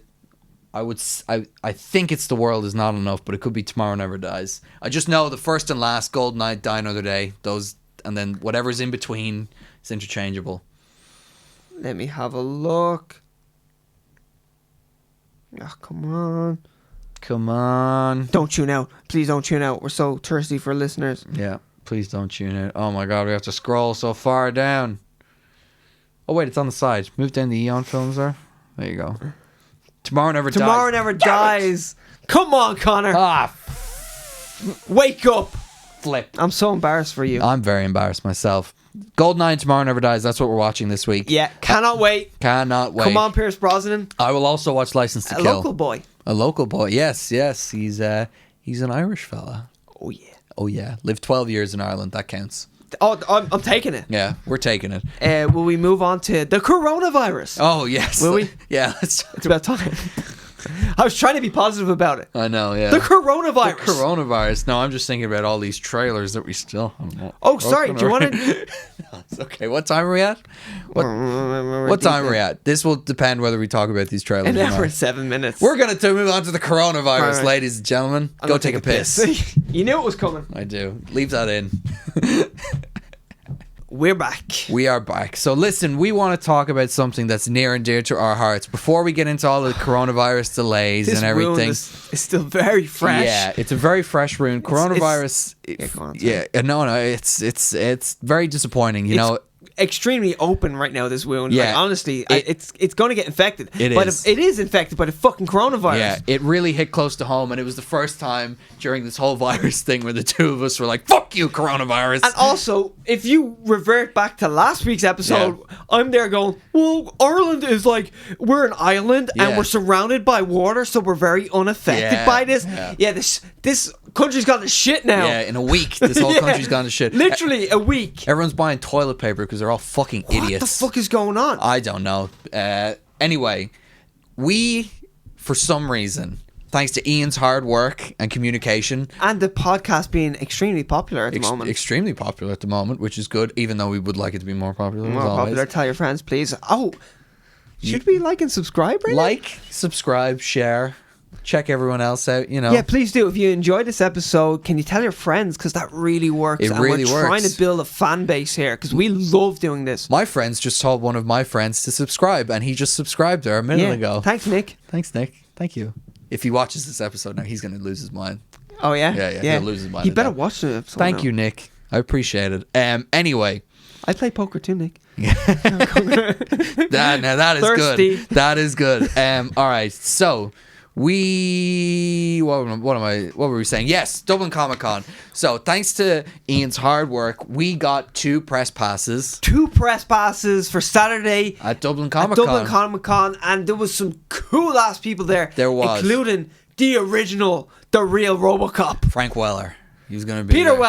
Weller. Oh my god, your press pass has been revoked. Damn it. I think of Frank Welker all the time. That's it. Optimus Prime. Confused the two of them. Peter Weller, yes. Peter Weller was going to be there. There was many people there, but that was one for me where I was like, oh my god. Me too. Because like the guy is still in loads of shit, and he also voiced Batman. Yeah, in one of the best animated DC movies, Dark Knight Returns, both parts. Parts 1 and 2. He kills it. He delivers one of my favorite lines in an animated movie. Which one is that? This isn't a mud pit.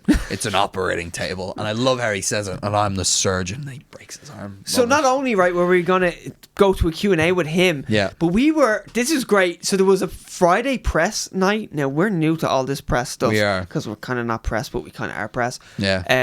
So there was a press night on Friday with all the celebrities that we didn't even know about. Yeah. And we get an email with this wholehearted apology saying, We're so sorry to inform the press that the Friday press night, which we didn't know about, is going to be cancelled. But to make up for it, could we please offer you free tickets to go see RoboCop with RoboCop? I don't know. I mean, I was really looking forward to that Friday press You night. know what? I'll try get over it, but yes, please, we'll take I have tickets. to look at my schedule, but I think I'm gonna be free that day. So it was a screening with Peter Weller presenting the movie. I wouldn't be surprised if he did a little Q&A afterwards as well. That's usually what they do. Yeah. And we were like, fuck, yeah. We didn't know this press night existed. No. And we were like, we're going to have to come up with a good question to ask Peter Weller if it does, because we wanted to... Did the sous chef or something like that? No, I was thinking, my question the only thing I think of, I didn't really think about it that deeply, was, when's the last time you actually sat down and watched this whole movie? Yeah. That you see, that's an interesting one as well, because I love hearing actors talk about movies they watch. Like, for example, Jeff Bridges, he says whenever he sees The Big Lebowski on, he will always flick it on, and he's like, I'll wait till this scene because I love watching that scene. And every time, without fail, he ends up watching the whole movie. It's funny because then you hear other actors saying, I really just can't sit down and watch that movie. Has walked out of premieres because he can't watch himself. I was so surprised that Johnny Depp said he couldn't watch himself, because honestly, he just seems like an egomaniac. Maybe he's not obvious. I actually thought he was too drunk on wine that he wouldn't care. He's just like, I'll fucking watch. Maybe he has watched them. He doesn't even remember. Yeah, maybe. Yeah. That could be also, it. all the concussions he suffered from Amber Heard. Bashing him with an iPhone. Yeah, exactly. No, he bashed her with an iPhone. She just used her fists. Oh, did she? Yeah, lovely. Fighting Heard, that's what they called her. She was a boxer by night, actress by day. But, sorry, yeah. I derailed this again. Yeah. Anyway, so... Yeah, Dublin Comic Con, it was goddamn cancelled. And you know, it was the week of. It was supposed to be this week, and they left it to the last minute because they were. Now, in fairness, they were really trying to push on, and eventually, our government is after getting really scared, and everything's been shut down. Yeah, and the impression we got was it was the government's idea to not put this on, as opposed to the people running it. Yeah, and I also I respect the government saying that. Oh, totally. Because there was going to be thousands of people at this. Yeah, actors were dropping out as well, saying they didn't want to come. Yeah, and now it's going to be rescheduled, and we're just hoping we can still secure our press pass. Yeah. I hope it's still valid. Like, we've made the cut. I hope that's the way it goes. Hope we don't have to pitch ourselves again. I know, because I don't want that again. Might fall for it a second time. I know, exactly. But no, listen, we really want to shout out Dublin Comic Con. We'll probably maybe attach their name on this. Yeah, it would be. Even if we could probably tweet about it or put it on Instagram and say something, just being like, we really appreciate you giving us the opportunity and everything, and we can't wait. I think it's going to be rescheduled for August. Yeah, and if we do get the press passes again, I see Peter Weller probably won't be there, and in my head I've just already made the memory of sitting there. You told me, right, this is so bad, but let me tell your story. Oh yeah, you shut up. I'm gonna tell you Connor's story right now. Quiet. So we worked together. Yes. And the day that it was cancelled, Connor was telling me how the night before he was out with friends and he was gloating about, they brought up RoboCop, and you're like, oh, funny story about RoboCop. In fact, I love how it actually naturally came up, and you're like, oh my god, I have an opportunity to gloat. Yeah. And you were like, I'm going to see RoboCop with RoboCop. And then a few minutes later, I took a strategic trip to the bathroom because I got an email, and I read it, and I just come back and my face is drooped. I'm after aging I look 30. I looked at him and I was like, what? I did look middle-aged, and I'm like, we died. Our hearts just died. Our Comic-Con experience was just slayed. Put me in a really fucking bad mood. You were so miserable. I was miserable. Yeah. And then I actually felt better because I seen how bad it was affecting you, and I was like, oh my god, I was miserable. Yeah, you really were. You took it hard. Yeah. But that day lasted around 4 weeks, and that happened in the last 2 hours of the day. And oh my god, those 2 hours dragged. But look, Dublin Comic Con, we really appreciated you giving us that boost. It was a little ego boost, and we really it felt good. I have to say, it felt really good that, especially because it seemed like you actually watched some of our stuff, maybe, and you actually thought, hey, these guys they're not too bad. They're valid. So, heartfelt, genuinely, we really appreciate it, and we're sorry. We were so sorry to hear that it's cancelled. Yeah. But we can't wait to be there in August. Yeah, and let's get Peter Weller there. Yeah. I want to watch RoboCop at RoboCop. I know. And also, funny enough, we were also in potentially invited, was it, to the premiere of The Mandalorian episodes 1 and 2 in Ireland, because Disney Plus is not launched. Oh my God, you should see the email as well. We had a good laugh about this because we got an email saying, oh, you could be one of the lucky 750 people to attend the first screening of episode 1 of The Mandalorian in Ireland. Now, if you are going to Comic-Con and you haven't illegally watched the entire season of The Mandalorian, you should be beheaded. Yeah. How can you call yourself a nerd or even attend Comic-Con if you have not already watched all of The Mandalorian? Yeah. Which we haven't, by the way, because that would be illegal. We would never do that. However, we would never do that. Listen, it's weird that it was suggested when I put W in, it actually... I know, it comes up all the time. Anyway, I will say, even though we haven't watched it illegally, because that is wrong and people shouldn't do that. I would never do that. I have already paid for a year's subscription of Disney Plus. So I am... Disney, the second you came, I gave you money, okay? Yeah, true. So look... And I'm going to do it before it comes out. So listen... I think my hands are clean on this one, okay? Your hands are clean. If you'd been here earlier, I would have given you money earlier. You know what I'm saying? So, look. But you cannot release something like that and expect us to sit on it. Especially when... For like more than 3 months. It started in October, right? They would have been selling Baby Yoda toys at Comic-Con. And they expect us to walk around and go... Well, I can't wait to see the first episode. Yeah, it's like, man, what is this thing? Oh, thing? yeah, exactly. Yeah. I don't understand the relevance. It looks like Yoda, but younger. Why does Yoda look so young? This is so weird. I don't understand it, man. Oh, my God. I can't wait... Maybe that'll be explained? Maybe. I can't wait to see Taika Waititi in every episode. IG-11 going around, palling around. I bet this Mandalorian really likes droids. Yeah, exactly. Yeah. Anyway. But hey, Comic-Con.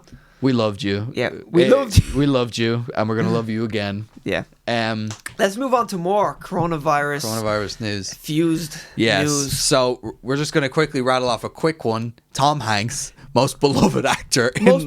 Hey, coronavirus. What's Pauly Shore up to? Yeah, what's Pauly Shore up to? What's he doing now? What's Dustin Diamond up to? He's probably writing another script for another porno.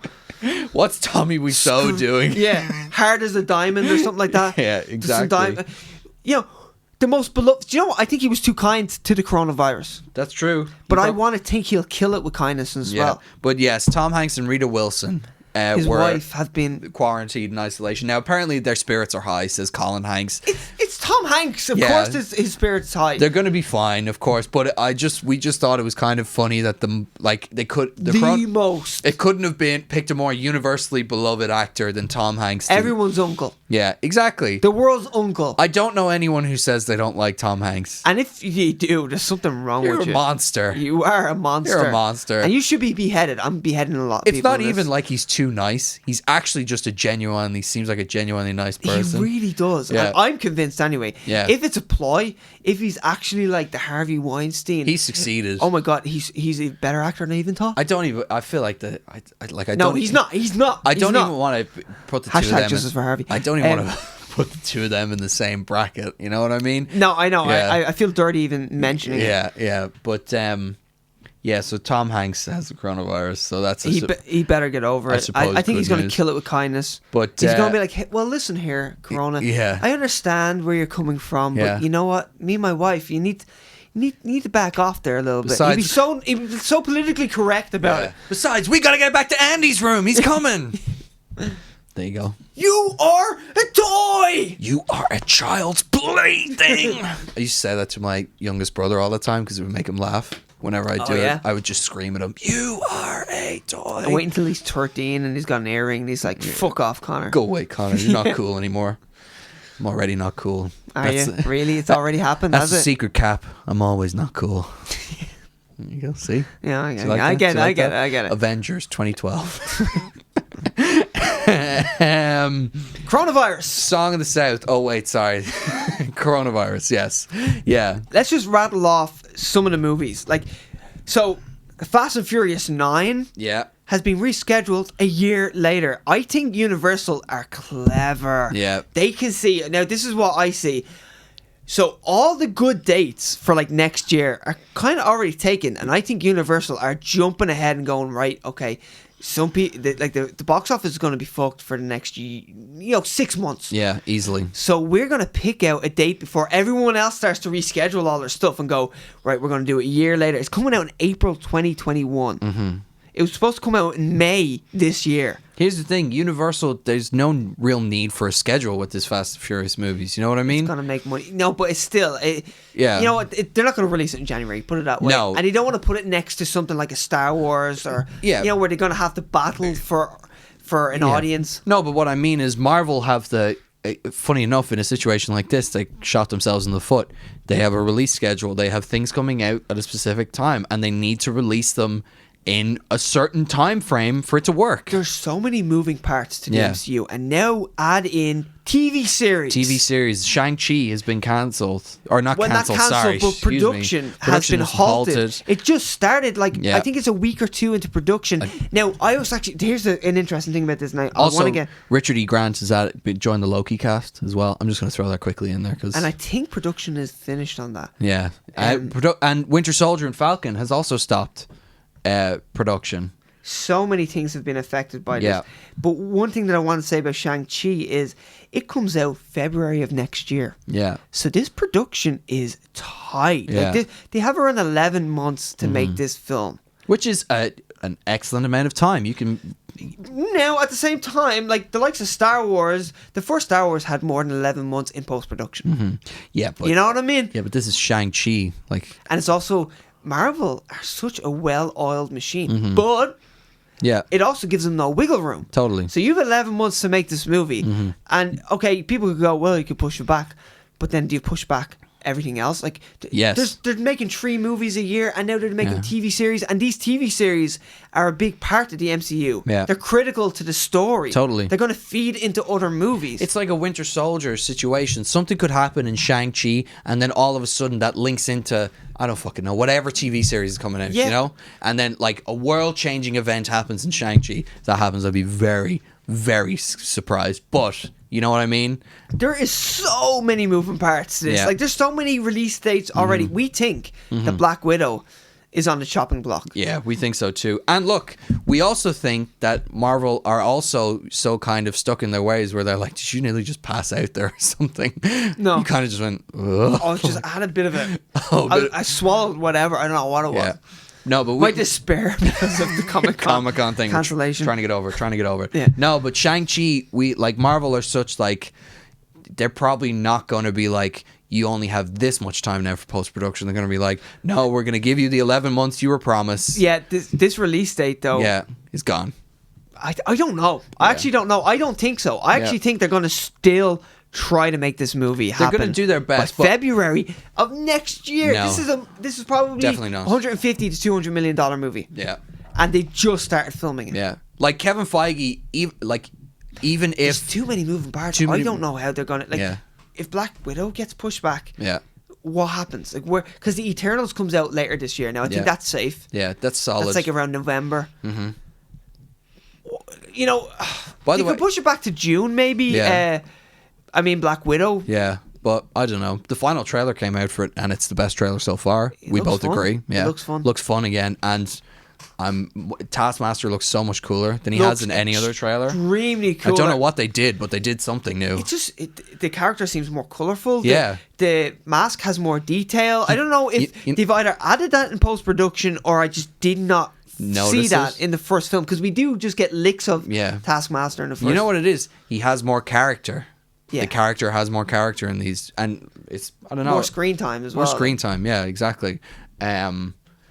So yeah, that's been pushed back. Also, A Quiet Place 2 has been pushed back, which means you're screening. I had a double screening booked. I was going to see A Quiet Place Part 1 and 2, and A Quiet Place is very interesting. Mm-hmm. So if you remember, if anyone's watched our last episode, we talked about Bond 25, No Time to Die. That was pushed back by 7 months, and MGM have supposedly spent around 30 to 50 million on their marketing already. But that's probably just the tip of the iceberg. They probably have around 3 times to 4 times that amount that they were willing to spend on marketing. Yeah. So it's not fully gone. A Quiet Place, I was reading about it. They've depleted their whole marketing budget. Oh shit. So they're screwed. Yeah. So they've already spent all the money on their marketing because it comes out a week, but it was cancelled a week before it came out. Mm-hmm. Where at least Bond, it was around 5 weeks ahead. Literally, Bond was cancelled just when they should ramp up all the marketing. Yeah. And where the 50 million would turn into like 150 million. You know, like they were just about to throw all that money at the marketing machine. Yeah. Where A Quiet Place had just done all that. But here's the thing: you actually can't release A Quiet Place because it is a cultural event. You know what I mean? Like A Quiet Place is.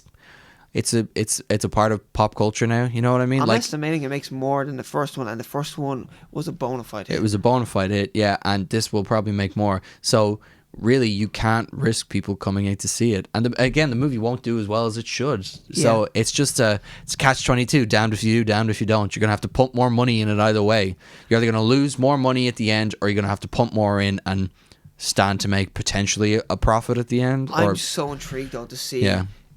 What will they do marketing wise? Yeah. Because a lot of this stuff, you know, we don't even know. Like, you don't really know the background of a movie. Like, usually there's loads of investors when like the budget is not just like there's Sony just gives you 90 million, you know, make a movie. There's investors. There's product placement. There's loads of things that factor into a marketing budget and a production budget. Yeah. And you can't just go, well, we'll just throw another 15 million at it. Like, you can't just do that, you know? That way, like, there's so many factors. There's so many elements to factor in to why A Quiet Place can't just go, well, we'll just throw another 15 million at it. You know that way? It's not how it works. It's not how it works. There's investors. There's all these investor meetings. Bob Iger's always at some investors meeting. Investor Con or whatever the fuck it is. It pretty much is every week. So, like, I just think it's pretty sad that such an interesting, cool movie might be hindered, you know, like. And also John Krasinski just started to talk about part 3. He's got ideas swirling around in that beautiful head of his, and he wants to play Mr. Fantastic. Please get your wife involved, and he's open to direct it. Please just do it. Direct it like a horror. Do something new. Give me it now. Give me it. Anyway, look, I'm gonna go through my notes here. Oh, well, these must be old notes. These are from like 2018. They're my notes as well. Yeah. No. It just says here that New Mutants has been pushed back again. Oh wait. Oh, that's modern news as well. Oh, it's been pushed back again, has it? So we had New Mutants. Then we were told we were going to get reshoots and get new Mutants. Then we were told, no, we're getting old New Mutants. Yeah. And now we're not getting any mutants. Not getting any mutants. Been pushed back. It's delayed indefinitely. Hey, Antonio Banderas going to be in the sequel. It's not going to happen. A sequel. Not going to happen. Is this movie ever going to be released? The only reason this movie is still talked about is because there is meant to be an LGBTQ relationship in it. And also, I will say that I was very intrigued by the first trailer that came out around 15 years ago. Now, the new trailer looks kind of bad to me. I don't like the look of it. It looks, I hate to say it, Dark Phoenix-esque. To me, it looks like an episode of The Flash. Oh yeah, that too. Just effects wise. Yeah. I'm like, why are they even doing all this? Like, why are they doing all this visual effects? It was sold to me as this small, contained horror movie where there was only these X-Men kind of kids, these mutated kids with all these special abilities, and they're in an insane asylum or whatever, or some experimental asylum where they're experimenting on them. And I was like, and it's going to have horror influences. And I was like, okay, that sounds cool. That sounds like nothing. And there's going to be gay people in it. Oh, God, sign me up! I want it now. Yeah. And then, it's been in post-production for like 15 years, and it's never going to happen. Josh Boone, you poor man. Like, he's probably made 3 films since making that movie. Yeah, and yet all I ever see in the headlines is Josh Boone's New Mutants, Josh Boone's New Mutants, Josh Boone's New Mutants.